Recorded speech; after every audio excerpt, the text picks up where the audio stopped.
Dear students, पिछले lecture में हमने structure and function of nucleus के अंतर्गत nuclear envelope and nuclear set और मैट्रिक्स के बारे में चर्चा की थी।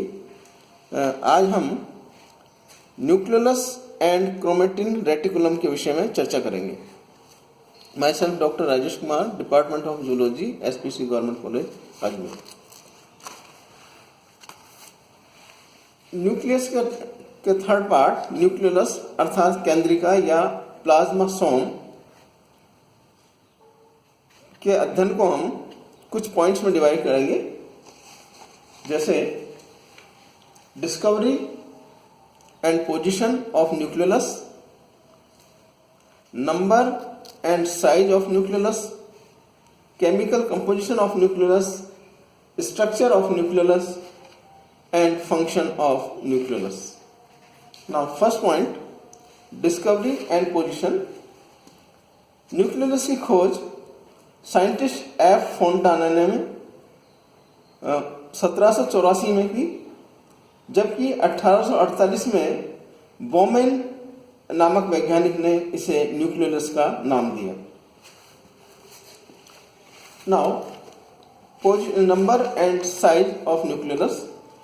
न्यूक्लियोलाइज नंबर क्रोमोसोमल सेट की संख्या पर निर्भर करता है, इसलिए वेजिटेटिव सेल में के न्यूक्लियस में गुणसूत्रों के एक सेट के लिए अर्थात सिंगल क्रोमोसोम पेयर के लिए एक न्यूक्लियोलस होता है, जबकि एम्फीबियन oocytes में इनकी संख्या कई सौ तक पाई जाती है।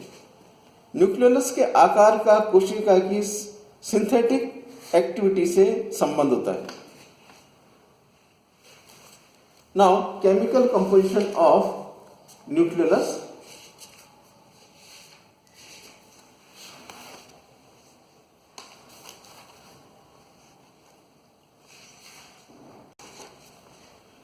न्यूक्लियोलस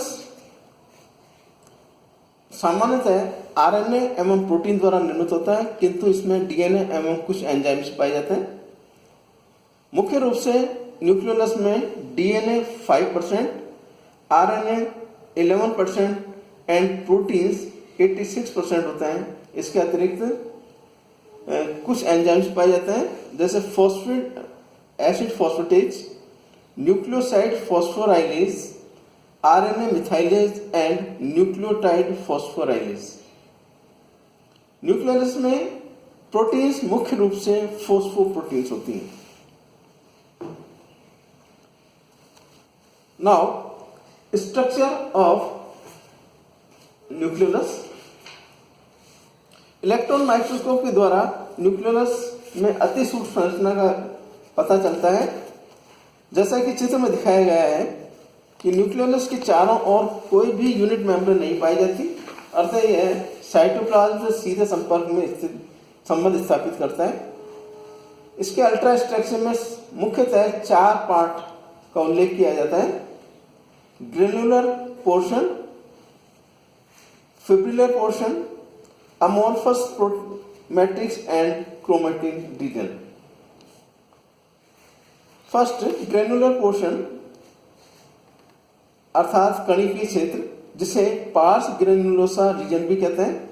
यह न्यूक्लियोलस का पेरिफेरल पार्ट है, जिसमें 150 to 200 एंगस्ट्रॉम के ग्रेनुल्स, जो कि RNA एंड प्रोटीन्स द्वारा अर्थात राइबो न्यूक्लियो प्रोटीन्स द्वारा निर्मित होते हैं। इसमें प्रोटीन और RNA का अनुपात 2:1 होता है।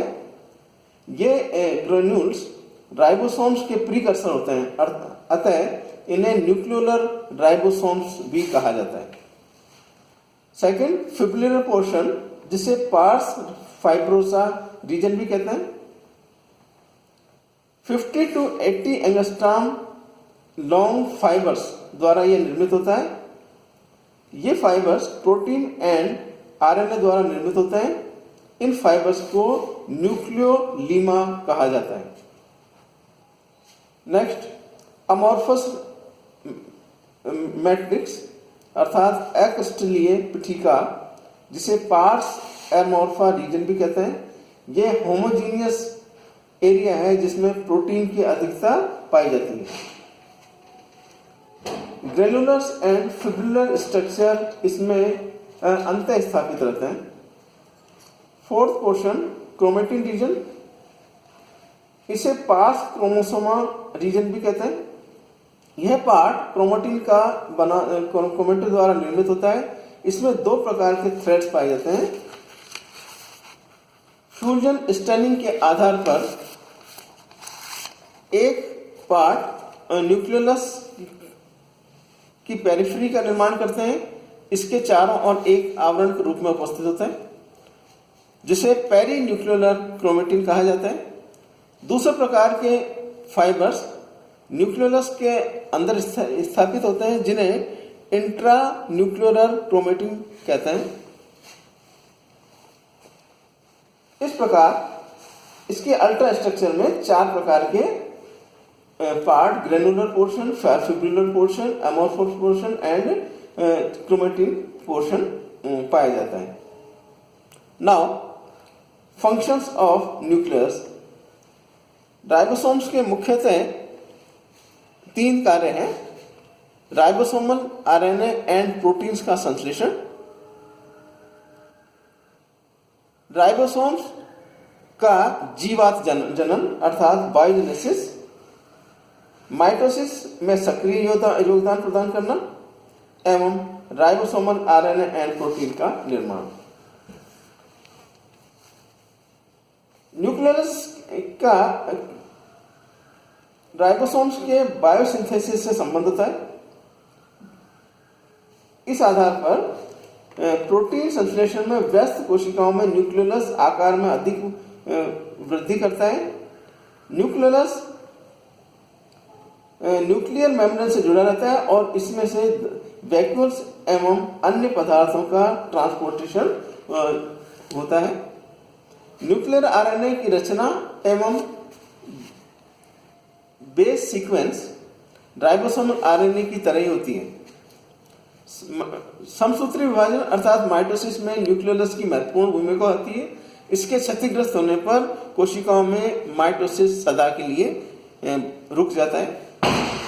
न्यूक्लियस एक जनरेशन से दूसरी जनरेशन में जेनेटिक इंफॉर्मेशन भेजने में एक मध्यस्थ या मीडिएटर का कार्य करता है।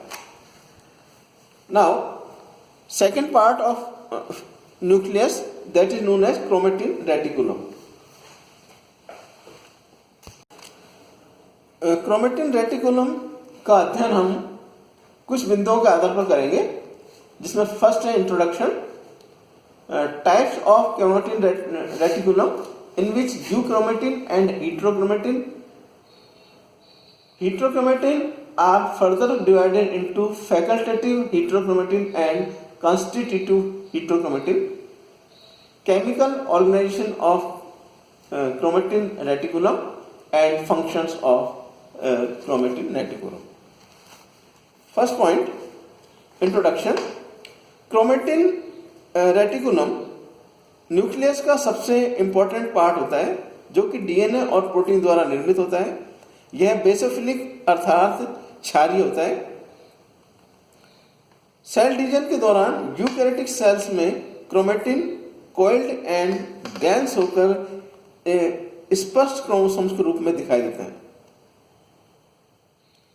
इंटरफेज के दौरान क्रोमेटिन डेंस अवस्था में नहीं रहते और इस अवस्था में अलग अलग क्रोमोसोम्स को पहचानना असंभव होता है। स्टैंडिंग के आधार पर अर्थात अभिरंजकता के आधार पर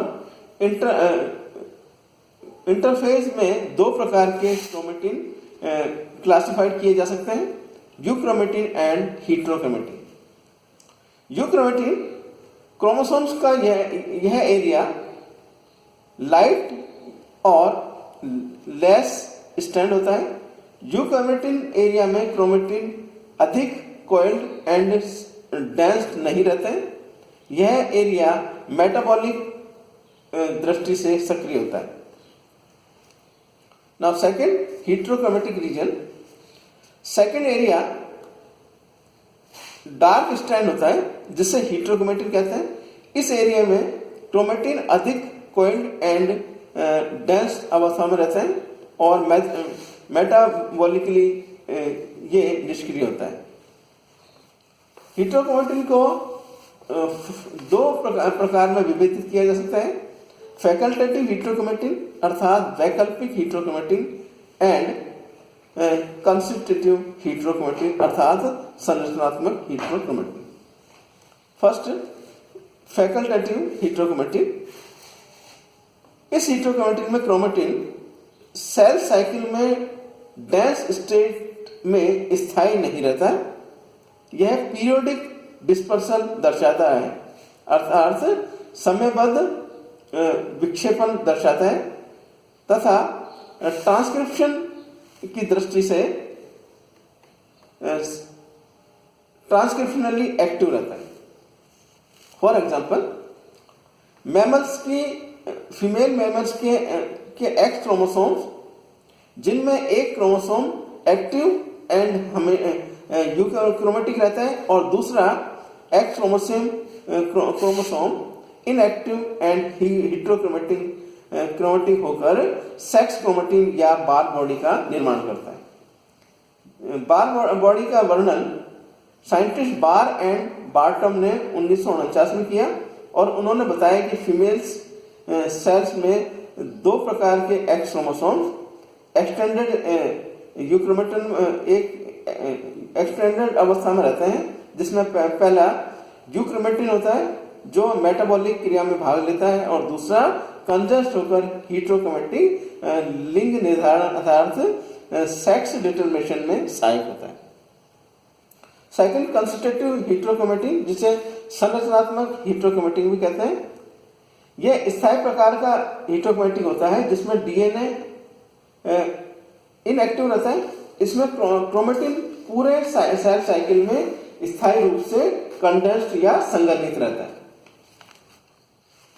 इस प्रकार के रीजन में रेप्लिकेटिव डीएनए सीक्वेंस पाई जाती है जिसे सैटेलाइट डीएनए भी कहते हैं। सैटेलाइट डीएनए क्रोमोसोम्स में स्ट्रक्चरली संरचनात्मक भूमिका निभाता है। संरचनात्मक heterochromatin centromere and nucleolar organizer region में पाया जाता है। हेटेरोक्रोमेटिन संभवतः सेंट्रोमियर को रिजिडिटी अर्थात दृढ़ता प्रदान करने में सहायक होता है और बायोजीन्स के मध्य स्पेसर या अंतरालक का कार्य करता है। यह न्यूक्लियर मेम्ब्रेन के साथ जुड़ने के लिए स्थान भी प्रदान करता है और मियोसिस के समय क्रोमोसोम पेयर के लिए साइट एंड आकर्षण प्रदान करता है।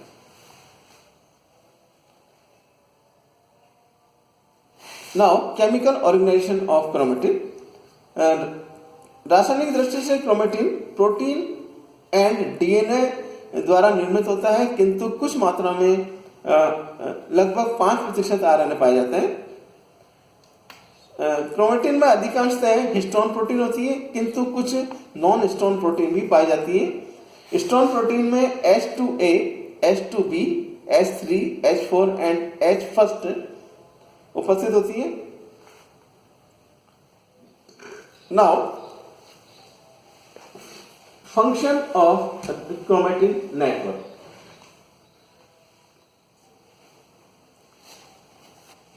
क्रोमेटिन नेटवर्क के कुछ कार्य इस प्रकार हैं। सेंट्रोमेरिक हेटेरोक्रोमेटिन सेल डिवीजन के समय क्रोमोसोम्स के आइसोलेशन में भाग लेता है। मियोसिस के समय यह होमोलोगस क्रोमोसोम्स को एक से दूसरे के समीप आने के लिए आकर्षण उत्पन्न करता है।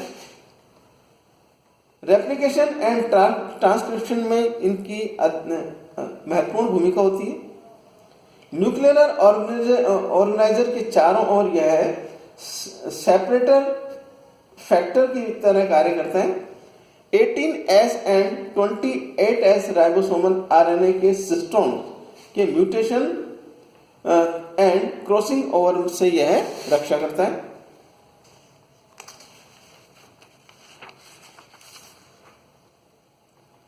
तथा फर्टिलिटी बैरियर